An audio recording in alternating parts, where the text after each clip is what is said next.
నమస్తే. నిన్న రాష్ట్ర ముఖ్యమంత్రి రేవంత్ రెడ్డి ఒక కీలకమైనటువంటి సమావేశాన్ని ఏర్పాటు చేయడం జరిగింది.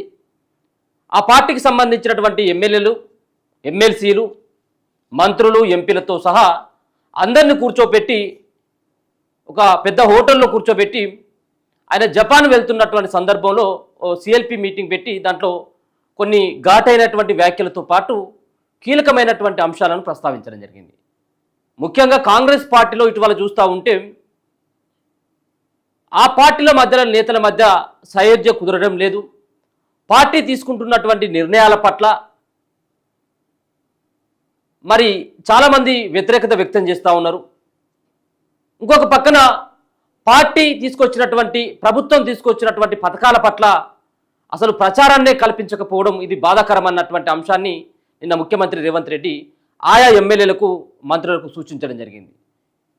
ప్రభుత్వం ఇన్ని పథకాలు ప్రవేశపెట్టినప్పటికీ జనాల్లోకి ఎందుకు వెళ్ళట్లేదు, ముఖ్యంగా వాటిపైన ఆలోచించండి, సోషల్ మీడియాని వాడుకోండి అని చెప్పి నిన్న చెప్పడంతో పాటు అసలైనటువంటి అంశాన్ని నొక్కి చెప్పేటువంటి ప్రయత్నం చేసిండు. ముఖ్యంగా మంత్రివర్గంలో చోటు లభించాలి, మంత్రివర్గంలో మాకెందుకు చోటు దక్కట్లేదు, మంత్రివర్గంలో మాకు చోటు దక్కకపోతే ఇబ్బందులు ఖచ్చితంగా తీసుకొస్తామని చెప్పేసి బహిరంగంగా ఇటీవల కాలంలో ఆ పార్టీలో ఉన్నటువంటి ఎమ్మెల్యేలు హెచ్చరిస్తూ ఉన్నారు. మరి ఇప్పటివరకు ఒక పక్కన పిసిసి స్పందించినప్పటికీ అది వాళ్ళ ఇష్టానుసారంగా మాట్లాడిళ్ళు, అది వాళ్ళ యొక్క వ్యక్తిగతమైనటువంటి అభిప్రాయం, దీంట్లో కాంగ్రెస్ పార్టీలో స్వేచ్ఛ ఎక్కువ ఉంటుంది అని చెప్పేసి చెప్పుకొని వాళ్ళు బయటపడ్డారు తప్పించి వాళ్ళపైన ఎలాంటి చర్యలు తీసుకోలేదు.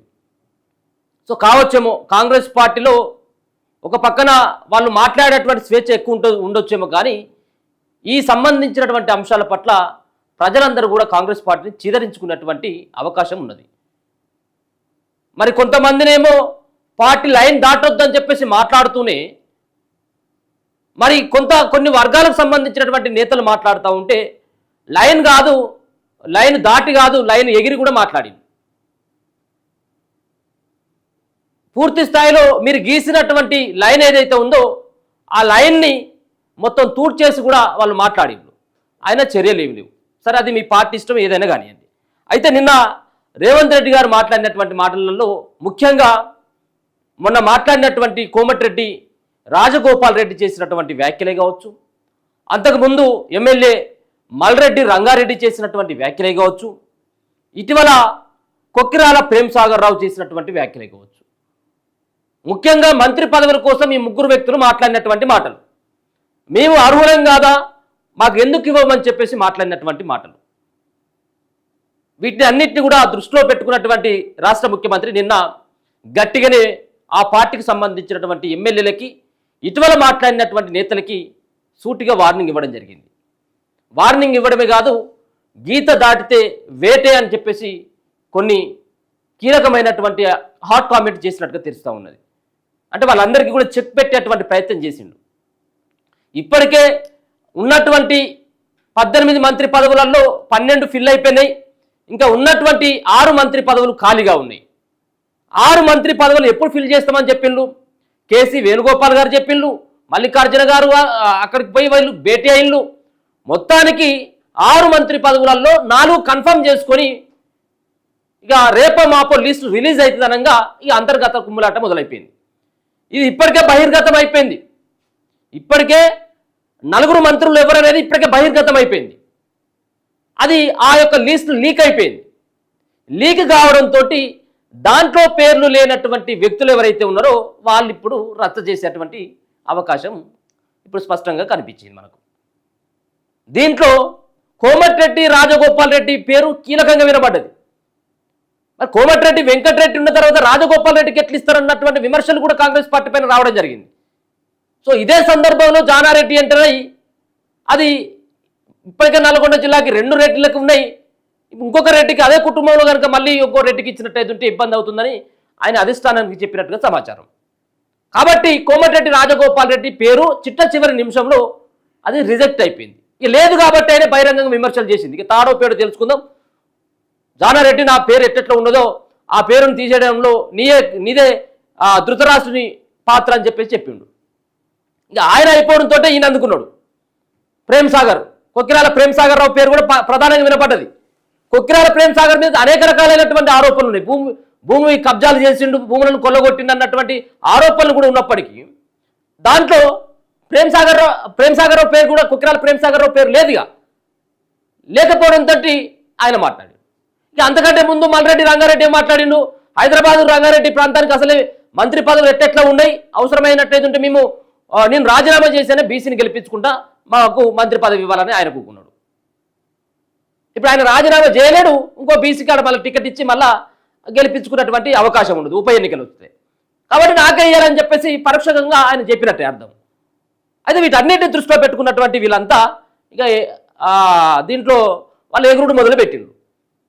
మరి ఇప్పుడు ఉన్నటువంటి 4 మంత్రి పదవులను అప్పటికే రిజర్వ్ అయిపోయినాయి, మీరు నా పీసీసీ చేతులకి వెళ్ళి అయిపోయింది, ఇదంతా కూడా నా ఇష్టం అధిష్టానం ఇష్టం, కానీ మీరు ఏం మాట్లాడినా కానీ మీకు మంత్రి పదవులు అయితే ఇచ్చేదే లేదు, వచ్చేదే లేదు, మీరు సైలెంట్గా నోరు మూసుకొని ఉంటే మంచిది అని చెప్పేసి నిన్న రేవంత్ రెడ్డి హెచ్చరించిండు. సో ఒకసారి కనుక చూసుకున్నట్టయితే ఉంటే ఉగాది పండుగ రోజే ప్రమాణ స్వీకారం చేస్తామని చెప్పేసి చెప్పిండు. ఇది కొత్త మంత్రులని అప్పటికే గవర్నర్ దగ్గరికి పోయిండు. ఆయన యొక్క ఈ మంత్రివర్గంలో వాళ్ళ ప్రమాణ స్వీకారానికి అవకాశం ఇవ్వాలి, సమయం ఇవ్వాలి అని చెప్పేసి గవర్నర్ దగ్గరికి వెళ్ళి విన్నవించడం జరిగింది. గవర్నర్ తర్వాత మాట్లాడిన తర్వాత దీనిపైన క్లారిటీ రావడం జరిగింది. ఇక రేపు మాపా అయిపోతుందని. ఎప్పటి నుంచి వస్తా ఉన్నది, దసరా రోజే ప్రమాణ స్వీకారం కొత్త మంత్రులు, సంక్రాంతికి ప్రమాణ స్వీకారం, ఉగాదికి శ్రీరామనవమి, ఇట్లా పోయి మొత్తం పండుగలన్నీ అయిపోయినాయి. మళ్ళా ఇంకోసారి తిరిగి వచ్చేటువంటి పండుగ అంటే దాదాపుగా 16-17 నెలల కాలం అవుతా ఉన్నది కొత్త మంత్రివర్గం అని. కొత్త మంత్రివర్గం అన్నటువంటి టాపిక్ ఎప్పుడైతే వస్తుందో అప్పుడు కాంగ్రెస్ పార్టీలో విభేదాలు రచ్చకెక్కుతా ఉన్నాయి. ఇప్పుడు కూడా అదే పరిస్థితి. ఇక ఉన్నటువంటి 6 నెలల్లో ఇక కొట్లాడుతూ ఉన్నారు, మాకంటే మాకని, ముఖ్యంగా అగ్రవర్ణాలకు సంబంధించిన వాళ్ళు కొట్లాడుతూ ఉన్నారు. ఒకసారి చూసుకున్నట్లయితే ఇప్పుడైతే ఈ ఉగాదికి లేదు, అయిపోయింది. ఇక మళ్ళీ వచ్చేటువంటి ఇంకేమైనా పండుగ ఉంటే ఆ పండుగ కూడా అవకాశం అయితే లేదు. ఒకవేళ పుసుక్కున ఇప్పుడు ఉన్నటువంటి పార్టీ కాంగ్రెస్ పార్టీ ఈ ఉన్నటువంటి 6 మంత్రుల పదవులను కనుక ఒకేసారి భర్తీ చేయాలని అనుకునేది అనుకో, ఇక ఇప్పుడు రానున్నటువంటి స్థానిక సంస్థల ఎన్నికల్లో బొక్క బోర్ల పడి ముక్కు మూతి అయితే మాత్రం ఖచ్చితంగా పలిగిపోతుంది. ఇప్పుడు అట్లాంటి పరిస్థితి కనబడతా ఉన్నది కాంగ్రెస్ పార్టీకి. కాబట్టి ఒకవేళ మంత్రి పదవులను భర్తీ చేయాలంటే 4 భర్తీ చేద్దాం, ఇంకా 2 అట్లా ఆపుదాం అని చెప్పేసి కాంగ్రెస్ పార్టీ ఆలోచిస్తూ ఉన్నది. ఇప్పటికే 4 పేర్లు బహిర్గతమైనవి. కొక్కిరాల ప్రేమ్ సాగర్ రావు ఆయన అన్నటువంటి మాటల ప్రకారం చూస్తే అక్కడ గడ్డం వివేక్కి కన్ఫర్మ్ అయినట్టుగానే మనకు అర్థమవుతా ఉన్నది. గడ్డం వివేక్కి ఎస్సీ కోటాలో ఆయనకు మంత్రివర్గంలో చోటు లభించేటువంటి అవకాశం ఉన్నది. ఇప్పుడు కొత్త మంత్రులు ఎవరయ్యా అని మనం ఒకసారి అనుకుంటే ఇప్పుడు ఉన్నటువంటి 12కి అయిపోయినాయి. ఈ కొత్త మంత్రివర్గంలో ఒకటి ప్రధానంగా వినపడుతూ ఉన్నటువంటి ఏ ఆలోచన లేదు, ఏ లొల్లి లేదు అన్నటువంటి, ఎవరికైనా గ్రీన్ సిగ్నల్, ఎవరికైనా కానీ బాట సాపుకున్నదని చెప్పేసి అనుకుంటే అది ఒకరు వాకాటి శ్రీహరి ముద్రాజ్. వాకాటి శ్రీహరి ఇక 2 ముఖ్యమంత్రికి అత్యంత సన్నిహితుడు, కాంగ్రెస్ పార్టీలోకి రేవంత్ రెడ్డి రావడానికి ప్రధానమైనటువంటి కారణమైనటువంటి పి సుదర్శన్ రెడ్డి.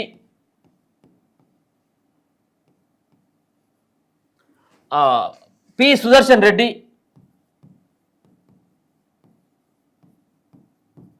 3 గడ్డం వివేకు,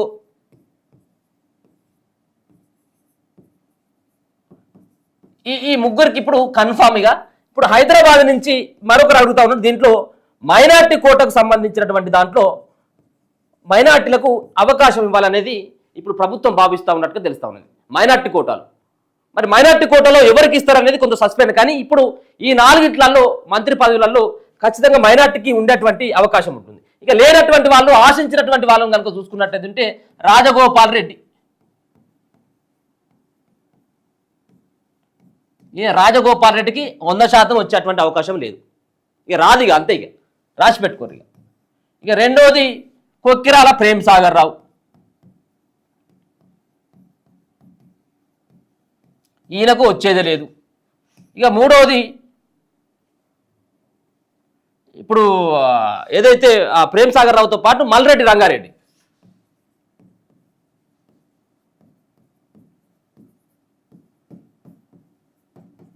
ఈయన కూడా ఇచ్చేటువంటి అవకాశమే లేదు. వీళ్ళంతా అగ్రకులాలకు సంబంధించినటువంటి వ్యక్తులే. వీళ్ళే ఆశిస్తా ఉన్నారు. ఇప్పుడు మంత్రివర్గంలో వాళ్ళదే ఆధిపత్యం, మళ్ళీ మాకు కావాలని చెప్పేసి వీళ్ళకైతే అడుగుతున్నప్పుడు కూడా వీళ్ళకి ఇచ్చేటువంటి అవకాశం లేదు.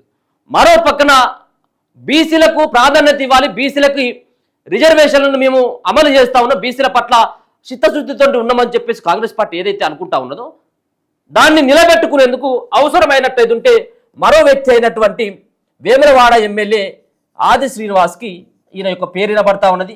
ఆది శ్రీనివాస్ కాకపోయేదంటే బీర్ల ఐలయ్య. సో వీళ్ళ పేర్లు అయితే ఇవి ప్రముఖంగా వినబడతా ఉన్నాయి. ఇక మిగతా వాళ్ళు అందరూ కూడా ఉన్నటువంటి 6కి 60 మంది ఇప్పుడు పోటీలో ఉన్నారు.